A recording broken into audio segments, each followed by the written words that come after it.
Halo gengs, Assalamualaikum warahmatullahi wabarakatuh. Selamat sore semua sahabat pena. Welcome back to my channel. Kembali lagi di channel yang biasa-biasa aja. Jika kamu tidak mampu menahan lelahnya belajar, maka kamu harus siap menahan perihnya kebodohan.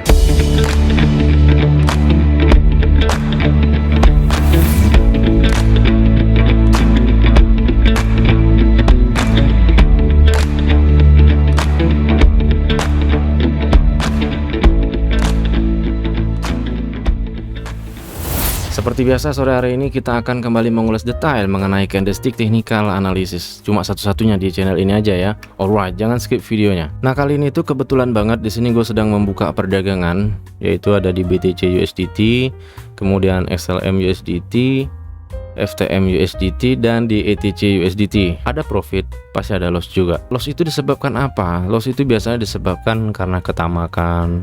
Kalau kita bicara tamak, berarti di sini tuh kita belum konsisten. Belum konsisten apa? Belum konsisten memanage diri kita sendiri.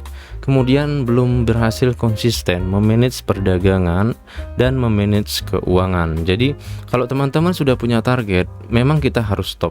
Nah, bagian ini mayoritas 97% trader adalah hal tersulit untuk mengatur money management dan psikologis ya. Tapi bagi yang belum ngerti trading, ketika kita berbicara tentang psikologis dan money management, maka mereka menganggap alah fix. Itu tidak mungkin gitu loh. Padahal memang poin kesalahan semua mayoritas trader itu di sana, kita nggak bisa pungkiri itu gitu loh. Sesuai janji gue di forum Telegram, di sini kita akan mengulas detail mengenai support dan resisten.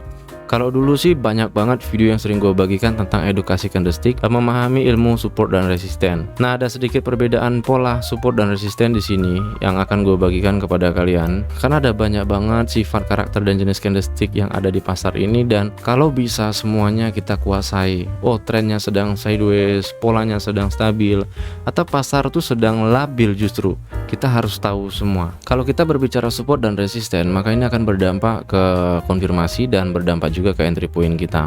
Jadi kalau teman-teman hanya sekedar tahu bahwa puncak gunung seperti ini adalah resisten, puncak gunungnya di bawah maka ini support, itu mentah banget. Kalau kalian hanya sebatas itu, maka kalian hanya sekedar tahu bahwa ini support dan ini resisten. Lalu bagaimana? Kita pelajari pola pembentukannya. Kemudian setelah itu baru kita mempelajari yang namanya support level dan resistance level. Mengukur support level yang kuat, mengukur resistance level yang kuat, itu dari mana sih? Apa dari bentuknya, atau justru dari pertemuan candlestick yang membentuk support dan resisten itu sendiri? Jadi simak videonya karena videonya akan panjang banget, jangan di skip videonya. Oke, kita langsung aja kita perbesar layarnya.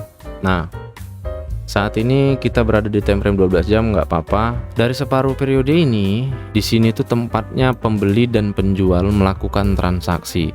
Kenapa seperti itu? Sepanjang tren itu tuh diisi sama bullish, bearish, kemudian 2 jam lagi bullish lagi masuk, kemudian bearish lagi masuk. Ini tuh adalah wilayah transaksi pembeli dan penjual. Ini sangat ideal tidak untuk kita membuka perdagangan di periode seperti ini? Menurut gua sih tidak terlalu ideal. Yang ideal tuh seperti apa? Saat kalian sedang membuka pasar dan ingin melakukan perdagangan, kalian menjumpai tren yang seperti ini. Ini cakep karena arah harga yang kita kejar justru hasil dari transaksi pembeli penjual yang ada di tren sideways bearish ini. Ini sideways bearish ya kalau gue bilangnya, dimana puncak gunungnya itu turunnya ke bawah, naik turun, naik turun, naik turun, naik turun sampai ke titik ini. Di wilayah ini nanti akan ada yang namanya konfirmasi dari signal yang dihasilkan dari transaksi antara pembeli dan penjual di tren ini. Kemudian hasil signal itu nanti akan dikonfirmasi di periode yang ini. Oke, dicatat dulu bagian itu.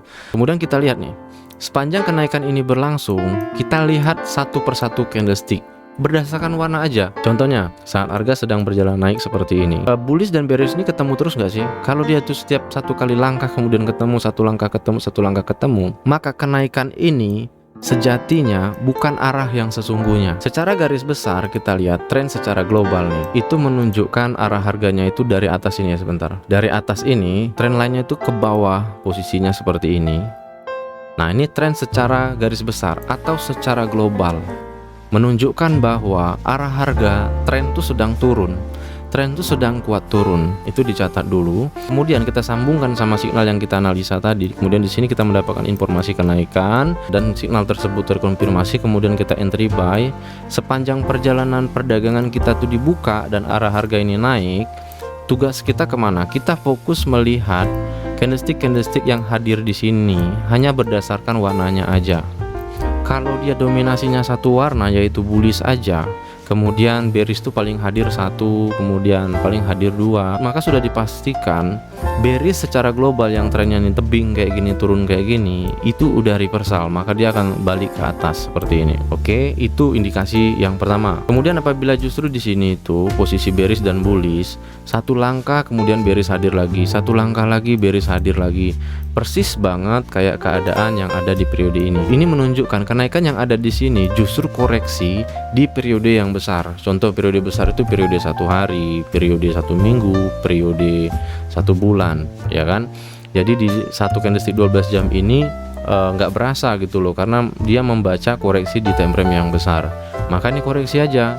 Pede nggak kita untuk entry lama-lama? Hati-hati kalau sudah jumpa yang kayak gini. Nah, kalau sudah berjalan perdagangan kita, maka analisa kita itu sudah mengikuti analisa yang seperti di trend sideways ini tadi. Di sini nanti akan ada signal lagi dan kita pastikan lagi signal itu terkonfirmasi atau tidak. Anggap aja kita sudah membuka perdagangan buy, kemudian di tengah perjalanan kita lihat, kita lihat di sini justru satu langkah bearish, satu langkah bullish, satu langkah bearish, satu langkah bullish. Satu langkah di sini yang gue maksud gimana? 3 bearish, 3 bullish, kemudian bearish lagi, bullish lagi, bearish lagi, bullish lagi. Ini menunjukkan bahwa arah harga yang sedang berjalan sekarang bukan hasil pokoknya gitu loh, bukan hasil utama dari signal yang kita dapatkan di sini tadi. Seperti yang gue sampaikan tadi, bahwa ini tuh justru koreksi aja di time frame yang besar tadi, time frame 1 bulan, time frame 1 minggu, bahkan sampai ke time frame yang lebih besar lagi lah pokoknya ya. Nah, dari sini nanti kita akan mendapatkan signal lagi. Kemudian kita tunggu konfirmasinya. Berdasarkan tren yang sudah terbentuk kayak saat ini, di sini justru terjadi penurunan. Kita anggap saja di sini tuh ada signal penurunan. Nah, kalau ada signal penurunan di sini, berarti kita tinggal tunggu konfirmasinya aja. Kalau dia terkonfirmasi, maka kita entry sell bebas seperti gue bilang tadi. Contoh di ujung sumbu yang ini, contoh di atas ini, contoh di atas ini, bebas. Karena apa? Andaikan kalian tuh entry di badan candlestick kayak gini, dia pasti jatuh ke bawah karena signal tersebut terkonfirmasi. Jadi kurang lebih seperti itu. Nah, perhatikan ini. Ada perbedaan penurunan ini dengan kenaikan yang di sini. Kenaikan yang ada di sini, bearish bullish itu satu langkah, satu langkah, satu langkah seperti yang tadi gue jelaskan. Tapi beda dengan penurunan yang ada di sini. Di sini tuh bearish semua yang mendominasi. Kenapa bisa seperti itu? Karena ini hasil yang sesungguhnya. Jadi di sini kita mulai menggabungkan informasinya bahwa sesungguhnya yang dari sini sampai ke atas ini tadi, inilah signal akhirnya, keputusannya. Maka ini akan menjadi resisten global di periode ini sampai ke sini ke depan ini nanti. Ini gua kolomin. Dari titik kenaikan ini sampai ke depan sini nanti, sampai ke periode yang ini akan menjadi titik tertinggi atau resisten global atau global resisten di periode baru ini. Dan area ini sudah tidak berlaku lagi. Ini bukan wilayah perdagangan lagi.